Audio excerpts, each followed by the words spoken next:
Sungguh Engkau yang dimuliakan ya Tuhan. Sungguh kedaulatan-Mu hidup dalam setiap kehidupan kami. Sungguh hari ini Tuhan, bukan sekedar kami hanya rayakan saja kematian-Mu bagi kami, tapi kami mengerti hidup di dalam kasih karunia Tuhan itu memerdekakan hidup kami.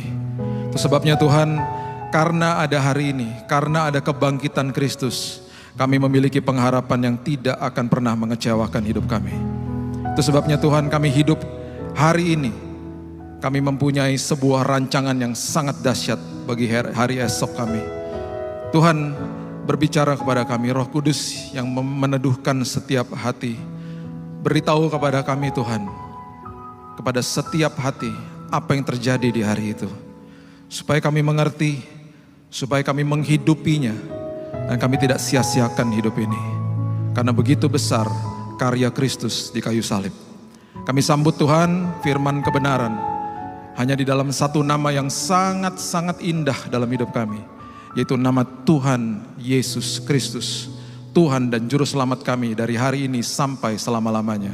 Kita mengucap syukur dan kita sama-sama katakan amin, amin, amin, haleluya. Silakan duduk. Shalom. Oke. Hari Jumat Agung untuk saya adalah hari yang berat bagi saya seorang manusia untuk bisa menceritakan apa yang terjadi di hari itu. Saya tidak ada di hari itu. Saya tidak seperti Yohanes berhadapan dengan Yesus di kayu salib. Dan dia bisa mengkisahkan apa yang terjadi di depan mata dia. Satu-satunya murid yang berdiri di depan kayu salib. Yang lain kabur, yang satu menyangkal, yang satu menjual Yesus. Satu-satunya murid yang memberanikan diri untuk ada di depan kayu salib. Itu sebabnya kitab Yohanes bukan kitab sinoptik. Sinoptik artinya mirip. Matius, Markus, Lukas adalah kitab-kitab yang sangat similar atau mirip. Yohanes mempunyai sisi yang berbeda. Dia menulis dari sebuah pengalaman pribadi ketika dia berhadapan dengan kayu salib. Billy Lantang tidak ada di sana. Saya membaca, saya minta tuntunan Roh Kudus untuk bisa mengkisahkan ini kepada kita, dan saya minta Roh Kudus untuk menjelaskan lebih dalam lagi kepada saudara pada hari ini.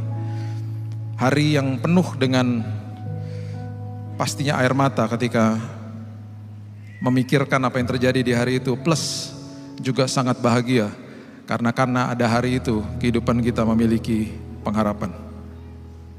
Semua yang kita rayakan di hari itu, semua itu dimulai dari Kejadian pasal yang kedua, dimulai dari ayat yang ke-7. Semua yang kita rayakan di hari ini dimulai dari sebuah kalimat yang Tuhan utarakan kepada manusia, khususnya kepada pria saat itu. Kejadian pasal yang kedua ayat 17 mengatakan, tetapi pohon pengetahuan tentang yang baik dan yang jahat itu, janganlah kau makan buahnya, sebab pada hari engkau memakannya, pastilah engkau mati. Pastilah engkau mati. You will surely die kalau kamu makan itu. Semua yang kita rayakan hari ini dimulai dari sebuah perintah ini yang diberikan kepada manusia. Pemberian Tuhan yang paling beresiko yang dia berikan kepada manusia adalah kebebasan untuk memilih. Tuhan tidak pernah menciptakan robot yang diciptakan mengasihi dia dan tidak diperhadapkan sama pilihan. Ketika tidak ada pilihan, manusia jadi robot, dan ketika manusia dipaksa untuk mengasihi Tuhan, itu bukan kasih yang sebenarnya. Itu sebabnya pohon ini, Alkitab mengatakan ada di tengah-tengah taman. Kejadian pasal yang ketiga dengan sangat jelas mengatakan pohon ini ada di tengah-tengah taman. Semua yang lain kau boleh makan, jangan yang ini. Manusia sejak awal diberikan sebuah pemberian oleh Tuhan yang sangat berisiko, yaitu pemberian kebebasan untuk memilih. Dan Tuhan katakan, kalau kamu memilih mengasihi aku, hidup taat kepada aku, itulah kasih yang sebenarnya, karena kasih adalah keputusan bukan perasaan. Dan kata pastilah engkau mati atau surely you will die itu sangat-sangat dalam. Pada awalnya kematian sudah ada. Pada awalnya kematian sudah ada. Tetapi kematian tidak punya kuasa untuk membunuh manusia. Kematian sejak awal sudah ada, tetapi kematian tidak punya kuasa untuk membunuh manusia. Selama manusia taat, manusia tidak akan memberikan kuasa kepada kematian untuk membunuhnya. Karena kuasa kematian itu adalah dosa. Selama manusia tidak berdosa saat itu, selama manusia patuh sama apa yang Tuhan katakan, manusia tidak akan memberikan kuasa itu kepada dosa untuk membunuhnya. Itu sebabnya Tuhan katakan jangan berdosa, jangan makan itu, you will surely die. Bukannya Tuhan membunuh manusia, bukan. Tapi Tuhan memastikan bahwa kalau kamu makan itu, kalau kamu berdosa, kamu memberikan kuasa kepada kematian untuk membunuhmu. Jangan. Kematian sudah ada, tetapi kematian posisinya mati, tidak berkuasa atas manusia. Kita sudah tahu kisah ini, akhirnya manusia dibohongi dan manusia percaya sama kebohongan iblis dan manusia makan dari buah itu. Dan ketika manusia makan dari buah itu, Tuhan tidak pernah bisa mengatakan, aduh, kenapa kamu makan? Kamu tahu nggak bahwa akan ada pengorbanan, proses pengorbanan yang begitu panjang. Aku harus memberikan anakku yang tunggal untuk menyelamatkanmu dan seterusnya dan seterusnya. Tuhan tidak bisa riset. Tuhan tidak bisa katakan kepada manusia, oh oke, saya berikan kamu dispensasi. Besok ketika kamu hidup dan bangun pagi, kita mulai dari nol. Jangan dimakan buah ini, bahaya. Tuhan tidak bisa begitu. Karena firman-Nya, Alkitab katakan, melebihi namanya. Alkitab dengan jelas mengatakan, Mazmur 138 ayat yang kedua, aku hendak sujud ke arah bait-Mu yang kudus dan memuji nama-Mu, oleh karena kasih-Mu dan oleh karena setia-Mu, sebab Kau buat nama-Mu dan janji-Mu melebihi segala sesuatu. Bahasa Inggrisnya dengan lebih jelas mengatakan, your word is above your name. Kalimat firman yang keluar dari mulutmu tidak akan kembali dengan sia-sia, termasuk ayat ini. Kalau kamu makan, kamu akan mengaktifkan kematian. Kalau kamu makan, kamu akan memberikan kuasa kepada kematian, sehingga kematian jadi bisa membunuhmu. Manusia akhirnya melewati kematian. Ada dua fase kematian yang manusia lewati. Fase kematian pertama adalah manusia dipisahkan dari Eden. Manusia diusir dari Eden. Eden artinya hadirat Tuhan. Fase kematian pertama, manusia dipisahkan dari hadirat Tuhan. Saya katakan ini dari awal, Bapak Ibu ikuti perlahan-lahan. Karena ini semuanya ada kaitannya dengan Yesus. Setelah itu, setelah manusia diusir, dipisahkan dari hadirat Tuhan, manusia masih hidup ratusan tahun. Manusia akhirnya menghadapi fase kematian yang kedua, yaitu mati secara fisik, roh dipisahkan dari tubuh. Dua fase kematian. Kita put it on hold. Kita taruh dulu ya. Nanti kita lanjutkan. Ribuan tahun setelah itu,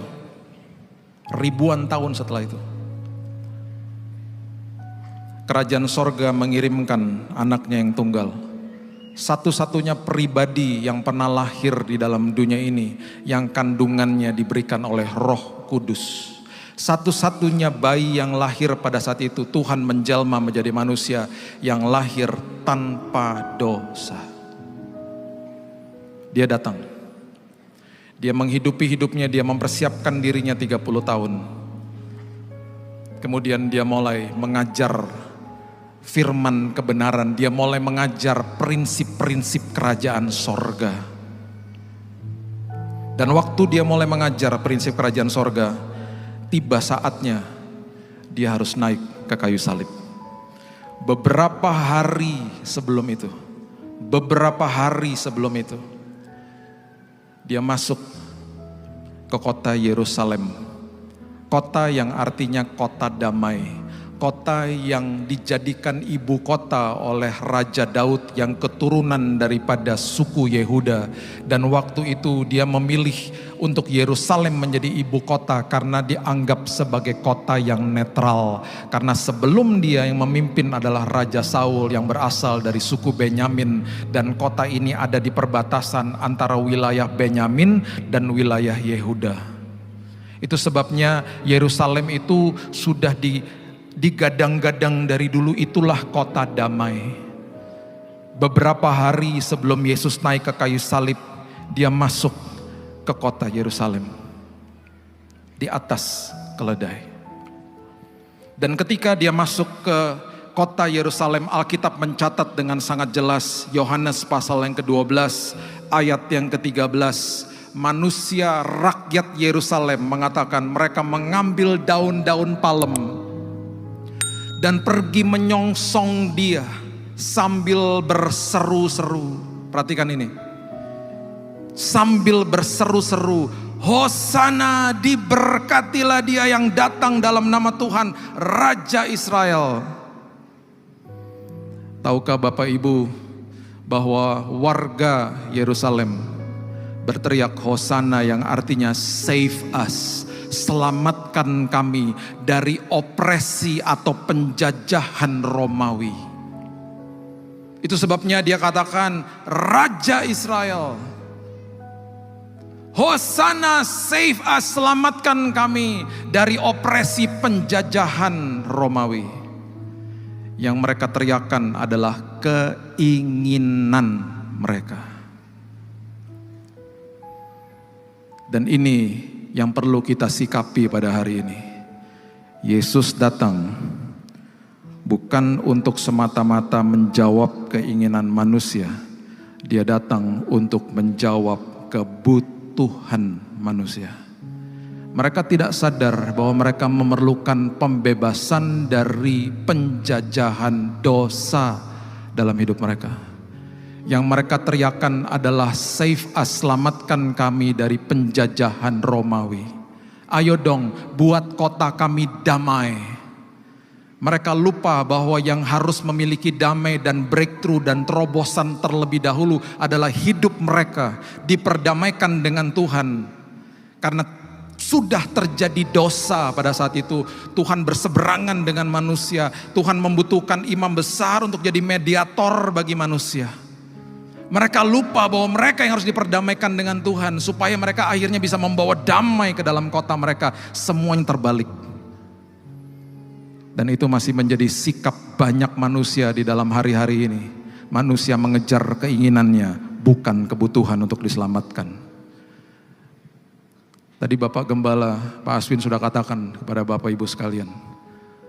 Banyak orang yang berlari seperti anak bungsu, mengejar keinginannya. Tidak paham bahwa kebutuhan dia adalah bersama dengan bapaknya di rumah. Tidak paham bahwa kebutuhan utama manusia adalah keselamatan. Dan sesudah diselamatkan, kebutuhan utama adalah sekolah kehidupan bersama dengan Kristus. Terus diubahkan setiap hari, pembaharuan budi setiap, itu kebutuhan, itu yang Yesus mau. Itu sebabnya waktu dia masuk ke Yerusalem, di Lukas pasalnya yang ke-19 ayat yang ke-41, Lukas 19 ayat 41 mengatakan ketika Yesus telah dekat dan melihat kota itu, ia menangisinya. Kata menangisi di sini bahasa Yunaninya artinya kleo. Kleo itu artinya sobbing, itu artinya menangis terisak-isak. Beberapa pasal sebelum ini didokumentasikan bahwa Yesus menangis ketika Lazarus mati. Dan kata menangis di situ artinya adalah meneteskan air mata. Karena dia sedih, karena keluarganya sedih. Dia tahu sebentar lagi Lazarus akan dibangkitkan. Tetapi di kalimat ini Kata menangisi artinya sobbing, nangisnya terisak-isak. Itu yang dia tangisi. Kenapa? Karena manusia mengejar keinginan, bukan kebutuhan. Karena manusia mengejar hosana, selamatkan kami, lepaskan kami dari penjajahan Romawi. Apa yang terlihat di luar sini lebih penting daripada apa yang terjadi di dalam sini. Itu sebabnya dia menangis. Mereka tidak paham. Dan ini terus dilakukan sama dia. Dan akhirnya waktu dia naik ke kayu salib, perhatikan Lukas pasal yang ke-39, Lukas pasal yang ke-23 ayat yang ke-39. Lukas pasal yang ke-23 ayat yang ke-39. Perhatikan kalimat ini. Seorang dari penjahat yang digantung menghujat dia, katanya, "Bukankah engkau adalah Kristus? Selamatkan dirimu dan kami." Keinginan manusia. Katanya hebat, ayo dong selamatkan kami. Keinginan, kepentingan pribadi. Selamatkan dirimu dan saya, turunkan kami dari kayu ini, dari kayu salib ini. Perhatikan si penjahat yang kedua. Dia paham bahwa Yesus datang menjawab kebutuhan, bukan keinginan. Dia katakan begini, Lukas 23 ayat 42 dan 43 mengatakan, lalu ia berkata, "Yesus, ingatlah akan aku apabila engkau datang sebagai raja. Bukan seperti raja yang diteriakkan oleh orang-orang di kota Yerusalem yang ingin dibebaskan dari opresi penjajahan Romawi, bukan. Apabila engkau datang sebagai raja atas hidupku." Langsung penjahat ini tidak pernah memiliki kesempatan untuk datang beribadah di rumah ibadah. Penjahat ini tidak pernah menghidupi hidupnya, gak punya kesempatan hidupnya untuk menghidupi firman Tuhan, gak pernah. Tapi di ujung daripada kehidupan dia katakan, "Aku tahu engkau datang menjawab kebutuhan, bukan keinginan. Engkau datang sebagai raja atas hidupku. Gak apa-apa aku dihukum mati. Gak apa-apa apapun yang terjadi samaku. Kalau engkau datang sebagai raja, aku tahu aku pasti selamat. Terserah mau bagaimana caranya, aku pasti selamat." Itu sebabnya keluar kalimat ini, ayat 43. Yesus katakan kepadanya, "Aku berkata kepadamu, sesungguhnya hari ini juga engkau akan ada bersama-sama dengan aku di dalam Firdaus." Setiap dari kita yang mengejar kebutuhan terlebih dahulu, mengejar kerajaan Allah dan kebenarannya, walaupun kita masih ada di dunia, datanglah kehendakmu di sorga seperti di bumi. Kita akan mengalami sorga walaupun kita masih hidup di dalam bumi ini. Karena yang kita kejar adalah kebutuhan. Yang kita kejar adalah, Tuhan tolong saya supaya saya cakap mengelola keluarga saya, keuangan saya, kehidupan saya. Saya mau jadi orang Tuhan yang diubahkan sama Tuhan ketika ada masalah terjadi sama hidupku. Itu adalah orang-orang yang mengerti bahwa Tuhan menjawab kebutuhan, bukan keinginan. Setelah itu, setelah beres di dalam sini, baru hal-hal yang lain dikasih. Itu sebabnya kejarlah keselamatan, kejarlah pemulihan hidup, kejarlah hal-hal justru yang tidak terlihat. Karena seringkali orang justru mengejar hal-hal yang terlihat untuk diperlihatkan kepada orang lain. Banyak orang masih mengejar harta, jabatan, status, ketenaran. Dan itu sebabnya hari ini saya mau ajak Bapak Ibu, jangan buat dia menangis. Dia menangis ketika dia melihat manusia mengejar keinginan daging, bukan kebutuhan keselamatan. Itu sebabnya yang dia katakan akhirnya teruji.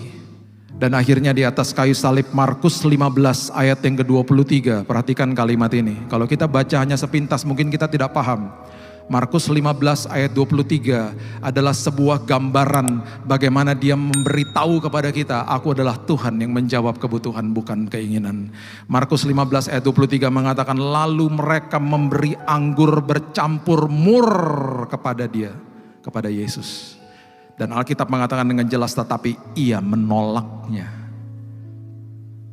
Ada beberapa kali ketika Bapak Ibu membaca kisah dia di kayu salib, beberapa kali dia diberikan anggur yang bercampur cuka.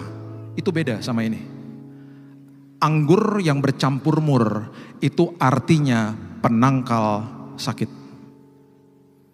Camkan ini baik-baik, perhatikan kebenaran ini baik-baik, karena ini karya Kristus yang dahsyat yang dia lakukan sampai titik darah penghabisan. Di zaman itu, di zaman penyalipan, ketika sudah sampai ke titik-titik terakhir, tentara Romawi biasanya memberikan anggur yang bercampur dengan mur supaya sang orang yang sedang disalib merasakan enak. Shortcut, bahasa Inggrisnya bearable, bisa ditanggung. Ujung-ujung kematiannya itu bisa ditanggung karena akhirnya itu menjadi penangkal sakit. Penyalipan itu adalah kematian yang perlahan-lahan dan tubuhnya mengalami sakit yang luar biasa. Pergerakan sendi demi sendi sedikit pun orang itu bisa menjerit di kayu salib karena sakitnya luar biasa. Sejarah mencatat ketika anggur bercampur dengan mur diberikan kepada orang-orang yang sedang disalib, itu hormon adrenalin mereka bisa kicks in, bisa menguasai mereka sehingga tubuh mereka bisa menyambut anggur bercampur mur seolah-olah mereka lupa sama sakitnya. Dan momen-momen seperti begini biasanya dinanti-nantikan oleh orang-orang yang sedang disalib.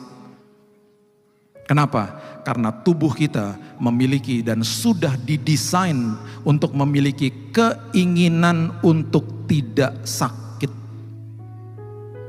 Itu sebabnya ketika kita pegang tekok panas di dalam dapur pagi hari, ketika kita pegang pasti tubuh ini karena sudah didesain untuk mempunyai keinginan tidak mau sakit, kita pasti kita pasti begitu. Gak ada orang pegang tekok panas, tangannya tetap begini, gak ada.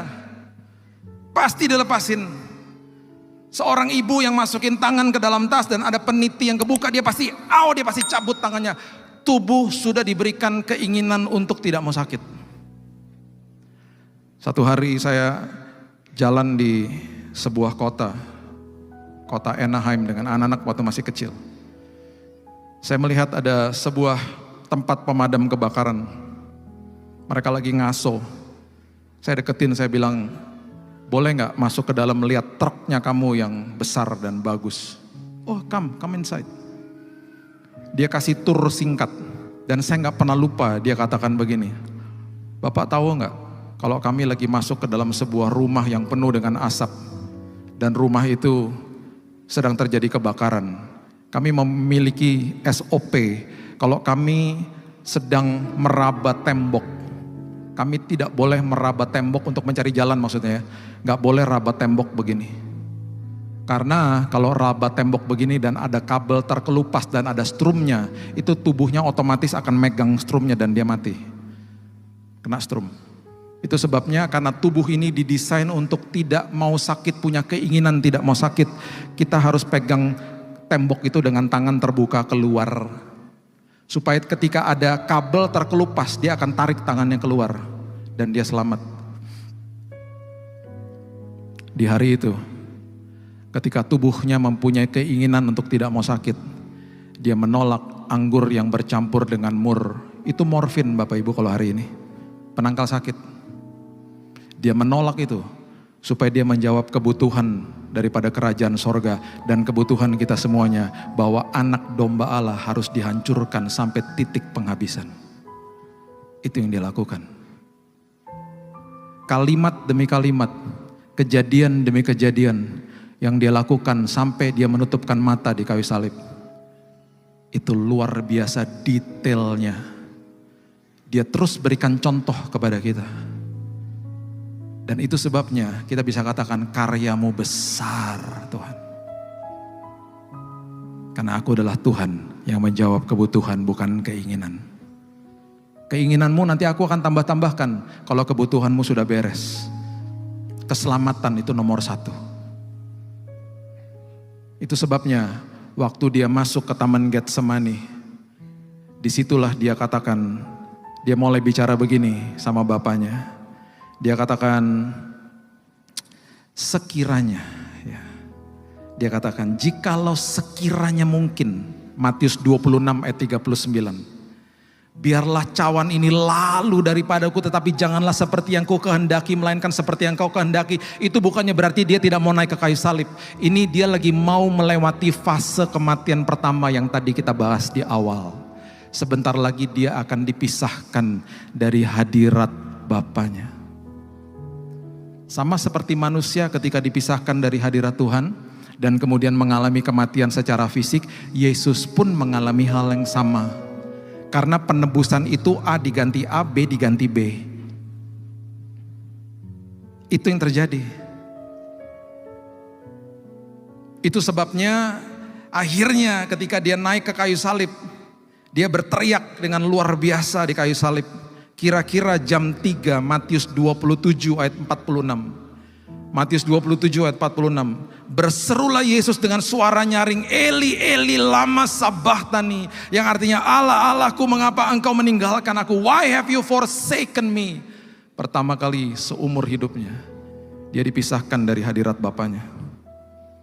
Sama seperti manusia, supaya hari ini ketika apa yang dia sudah tebus hari itu, hari ini kita tidak pernah dipisahkan dari hadirat Tuhan sedetik pun. Karena hadirat Tuhan ada bersama dengan kita, bahkan di dalam kita dari hari ini sampai selama-lamanya. Itulah Tuhan. Dia memisahkan dirinya dari hadirat Bapanya. Sampai-sampai di Taman Getsemani dia mengalami proses yang namanya hematohidrosis, peluh bercampur darah. Dr. Frederick Zugibe mengatakan itu adalah tingkat stres yang paling akut ketika pembuluh darah pecah. Kenapa? Karena dia tahu sebentar lagi dia akan terpisah dari hadirat Bapanya. Dan itu adalah sesuatu beban yang sangat berat bagi dia. Sekiranya ada jalan yang lain supaya aku tidak terpisah dari hadirat-Mu. There is no other way. Pengorbanan tetap harus berjalan. Proses hematohidrosis ketika diselidiki oleh Dr. Frederick Zugibe, dia katakan banyak manusia yang belum sampai ke titik stres yang sudah akut dan gak pernah sampai ke titik itu, manusia sudah bunuh diri. Yesus melewati titik stres yang paling akut supaya hari ini kita hidup di dalam kemenangan. Tidak di dalam depresi, tidak di dalam stres, karena ada damai sejahtera dan sukacita yang Dia sudah siapkan bagi kita. Itulah Yesus.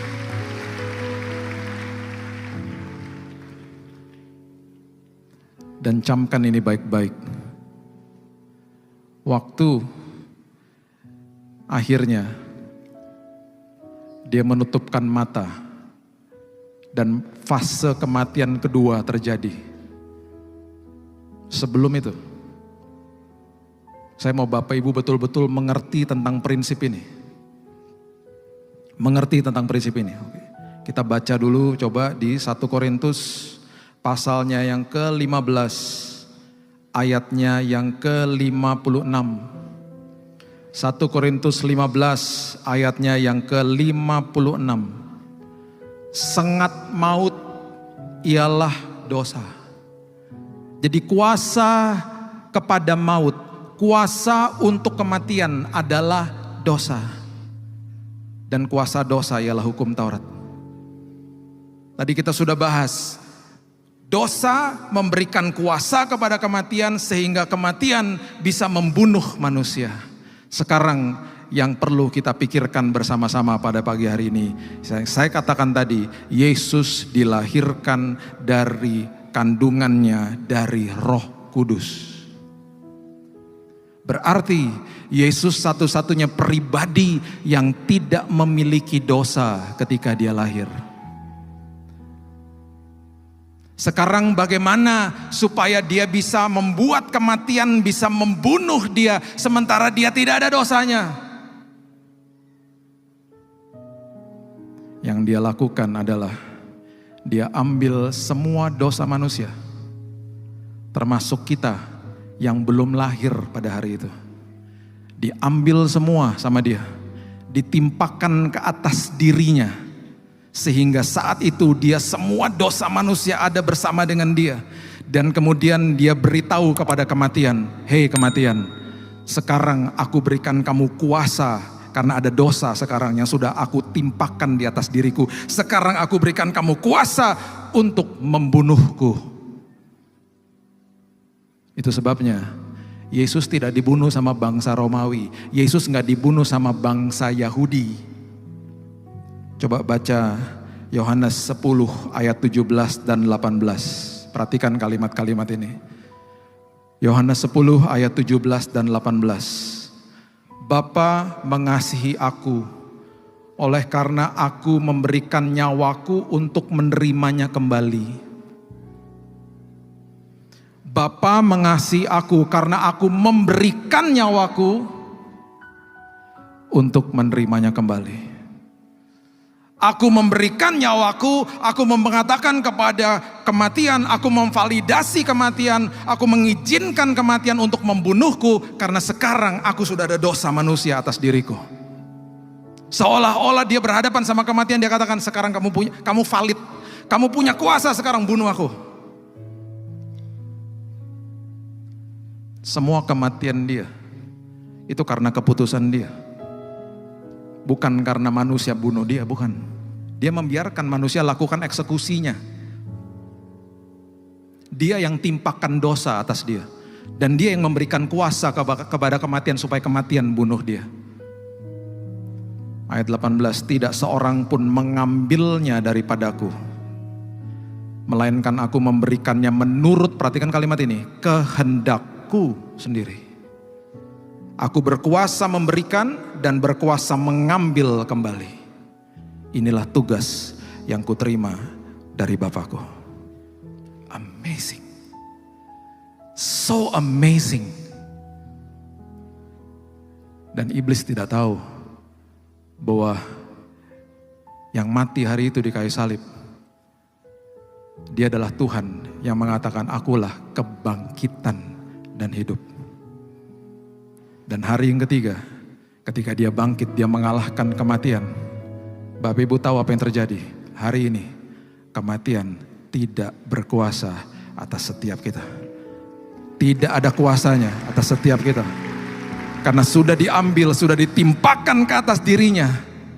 Sehingga nanti kalau kita menutupkan mata di dunia ini, di detik yang sama, kita bangkit di pangkuan Bapa di sorga. Karena kematian tidak ada kuasanya. Tidak ada sengatnya. Itu sebabnya 1 Korintus 15 ayat yang ke-55. Tadi kita baca ayat 56, coba lihat ayat 55. Ini yang Paulus katakan, 1 Korintus 15 ayat 55. Hai maut, di manakah kemenanganmu? Hai maut, di manakah sengatmu? Where is thou sting, O death? Hari ini, dengan kuasa kebangkitan, kematian dibuat dalam posisi mati. Seperti di awal, death was created dead. Di reset sama Tuhan. Bukan menyuruh manusia untuk mengulang perbuatannya seperti di awal. Bukan, karena firman-Nya melebihi namanya. Dia melakukan proses reset dengan mengorbankan anaknya yang tunggal. Dia timpakan dosa di atas dirinya. Dia memvalidasi kematian. Dia memberikan kuasa kepada kematian untuk membunuhnya. Dan ketika dia bangkit, duduk di sebelah kanan Bapa di sorga, kematian sekarang ada di bawah telapak kakinya. Dan setiap kita yang percaya kepada dia, yang ada adalah kehidupan kekal menanti kita selama-lamanya. Itu sebabnya di Tesalonika dikatakan, janganlah berduka seperti orang-orang yang tidak memiliki pengharapan. Siapapun di antara keluarga, teman yang kita kasih, yang sudah dipanggil pulang oleh Tuhan, mereka tidak pernah mati. Mereka sudah pindah tempat, dipanggil kembali ke markas besar. Satu hari nanti kita akan berjumpa dengan mereka, karena kematian tidak berkuasa atas mereka. Kematian tidak ada kuasanya atas saudara dan saya. Itu sebabnya ketika murid-muridnya yang tadinya tidak memiliki kuasa kebangkitan, ketika mereka mengerti tentang hal ini, mereka menantang kematian. Bahkan Petrus ketika ditangkap sama Nero, dia katakan, salibkan aku terbalik. Petrus yang tadinya pengecut, dia bilang, salibkan aku terbalik. Aku tidak pantas disalibkan seperti guruku, seperti my master. Pembuluh darahnya pecah. Dan waktu dia disalibkan terbalik, dia masih berteriak, terimalah Yesus sebagai juru selamat. Bartolomeus dikuliti dan disiram air garam. Thomas pergi ke India. Mama saya orang India. Opa oma saya adalah orang Kristen yang percaya sama Yesus. Saya percaya itu semuanya akibat Thomas pergi ke India, ditusuk perutnya. Kuburnya masih ada di sana. Murid-muridnya menjungkir balikan dunia dengan Injil. Yang tadinya kabur semuanya. Mereka melihat kematian di depan mereka, tidak ada sengatnya. Mereka menantang kematian bahkan. Karena mereka tahu, aku menutupkan mata di dunia ini. Di detik yang sama aku bangkit di pangkuan Bapa di sorga. Itulah Tuhan. Itulah karya Jumat Agung ini. Itu sebabnya, jangan buat dia menangis hari ini. Kejar keselamatan. Siapapun kita yang mungkin hadir hari ini, belum percaya kepada Yesus. Sebentar kita berdoa. Terimalah dia dalam hidupmu. Yang datang ke bumi ini. Dan bisa memberikan kepastian kepada kita. Kalau kita menutupkan mata, kita ada bersama-sama dia, dengan dia di dalam kekekalan. Itu hanya Yesus. Itu hanya Yesus. Jangan kejar keinginan. Jangan kejar-kejar keinginan yang bisa dilihat. Kejar kebutuhan yang paling utama, keselamatan di dalam Tuhan. Tadi sudah dikatakan, kalau yang sudah pergi jauh, pulanglah hari ini. Jangan sia-siakan karya Kristus yang besar. Mari kita tundukkan kepala. Selagi kita menundukkan kepala, saya akan bacakan tulisan-tulisan ini. Sedikit yang terjadi di kayu salib dan prosesnya. Selagi saya bacakan, Bapak Ibu berdoa. Minta jamahan Tuhan. Ingat waktu dia mengadakan perjamuan. Perjamuan itu dirayakan untuk Passover ketika bangsa Israel dikeluarkan dari Mesir. Dan ketika dia katakan kepada murid-muridnya, dia katakan apa? Dia katakan apa? Inilah adalah tubuhku. Pasti mereka bingung. Sudah hampir 1400 tahun mereka merayakan Paskah. Itu adalah roti yang tidak beragi, yang dibawa keluar dari Mesir. Itu perayaan itu, the unleavened bread. Tiba-tiba pada malam itu dia katakan, inilah tubuhku. Sebentar kita akan ambil perjamuan. Tubuhnya sudah dicabik-cabik di kayu salib. Untuk apa? Siapapun yang sakit hari ini. Bukan kita mengkultuskan unsur perjamuan, bukan. Ketika kita makan, kita ingat tubuh Kristus yang dihancurkan untuk memberikan kesembuhan bagi kita. Darah Yesus yang dia katakan, ini bukan darah anak domba yang dibubuhi di pintu-pintu rumah bangsa Israel, bukan. Ini darahku. Murid-muridnya juga pasti bingung. Dan dia katakan apa? Inilah lambang daripada perjanjian baru. Perjanjian lama itu ada kondisi. Kalau kamu taat, aku berkati. Kalau kamu tidak taat, akan ada kutuk. Sekarang udah gak ada kutuk. Perjanjian baru adalah lambang. Sampai se-ekstrim ini Bapak Ibu. Manusia menolak Yesus pun tetap dia akan kasih tahu kepada dia, I love you. Aku mengasihimu. Gak ada kondisinya. Manusia mau buat apapun, dia gak pernah mau berseberangan sama manusia. Dia kejar manusia itu. Itu sebabnya ketika Bapak itu menyambut anak yang terhilang, disambut dengan berlari. Itu lambang dari perjanjian baru yang dimeteraikan oleh darah Yesus. Ketika kita nanti ambil perjamuan, katakan Tuhan, aku bubuhi darahmu yang dibubuhi di pintu-pintu bangsa Israel sehingga malaikat maut lewat. Aku bubuhi atas keluargaku, aku bubuhi atas masa depanku. Apa yang terjadi? Proteksi, provisi daripada Tuhan terjadi atas keluargaku. Bukan aku sekedar sehat tubuh saja, tapi jiwa dan rohku sehat dan kuat untuk terus berkarya untuk Tuhan. Itulah arti daripada pengorbanan dia.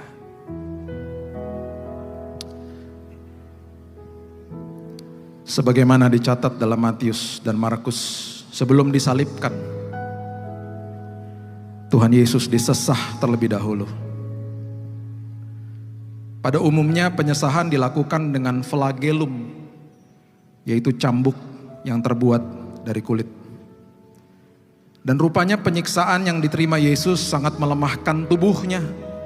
Sebab bukan saja ia menerima cambukan, tetapi juga pemukulan dengan sebuah tongkat atau buluh. Kitab Markus menggambarkan bagaimana grafik tentang pemukulan tersebut yang terungkap dengan jelas dalam Alkitab berbahasa Inggris, terjemahan NIV. Yakni mereka memukul kepalanya dengan sebuah buluh. Dan di dalam Alkitab bahasa Inggris dikatakan again and again, berulang kali. Dan selain itu para serdadu juga membuatkan mahkota duri yang kemudian ditaruh di atas kepala Tuhan Yesus. Mahkota tersebut dianyam dari sejenis akar berduri yang ditumbuh di tanah Palestina. Sudah tentu duri yang menancap di kepala Tuhan Yesus akan menyebabkan pendarahan. Dan ketika dia mengalami pendarahan pula akibat dari penjambukan. Ia pun mulai kehilangan darah sebelum ia disalibkan. Ditambah dengan persidangan yang maraton di malam sebelumnya yang membuatnya tidak tidur. Sehingga tubuh Yesus menjadi sangat-sangat lemah. Itulah sebabnya ia tidak kuat lagi menyandang kayu salib yang akan digunakannya untuk menyalibnya. Sehingga para serdadu memaksa Simon orang Kirene untuk ganti memikul salib itu.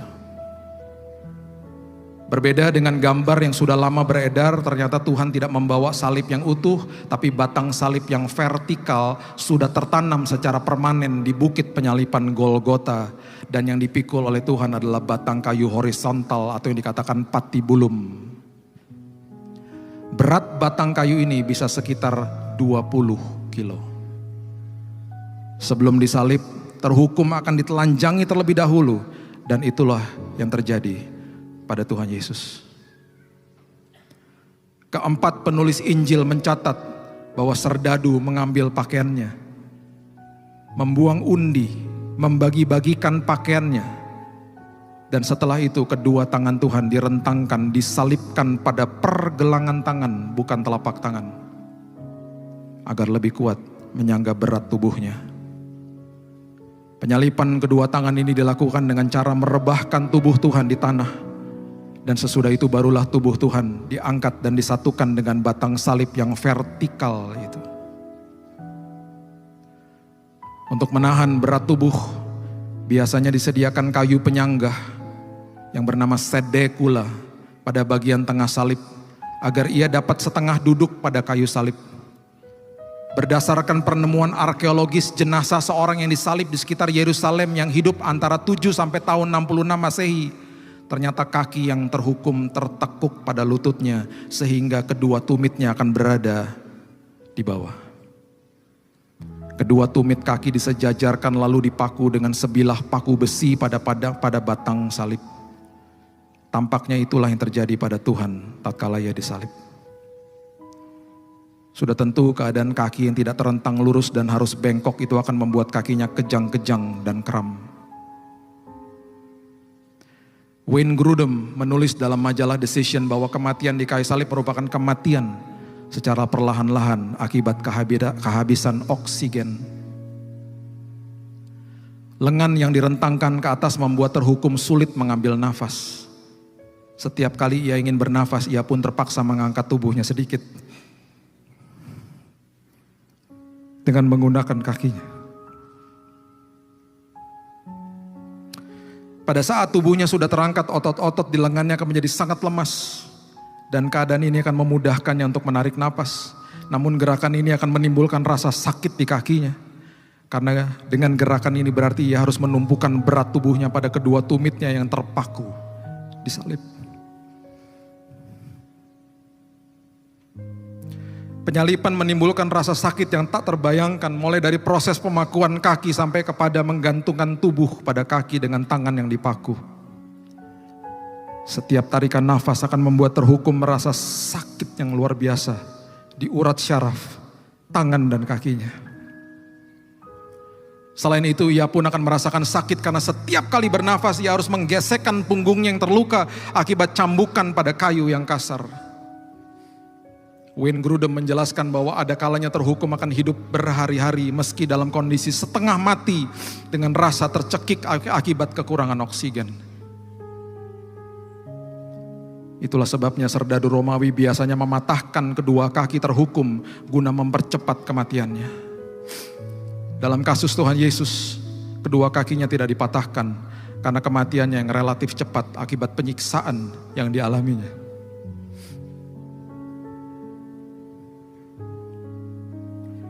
Penderitaan Kristus di kayu salib berlangsung selama kurang lebih 6 jam. Namun setiap menit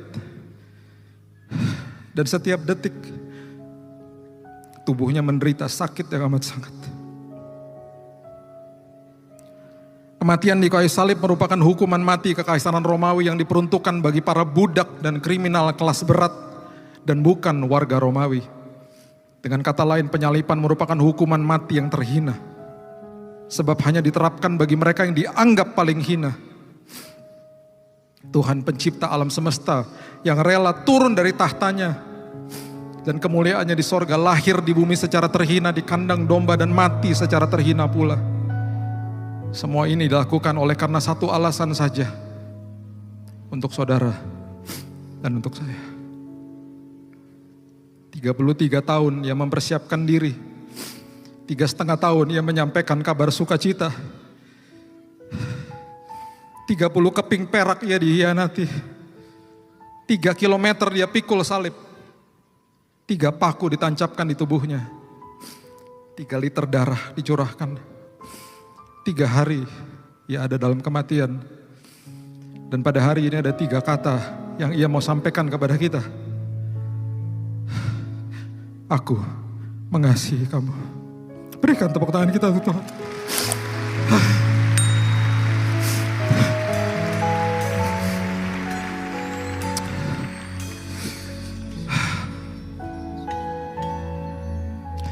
Betapa besar karyamu ya Tuhan.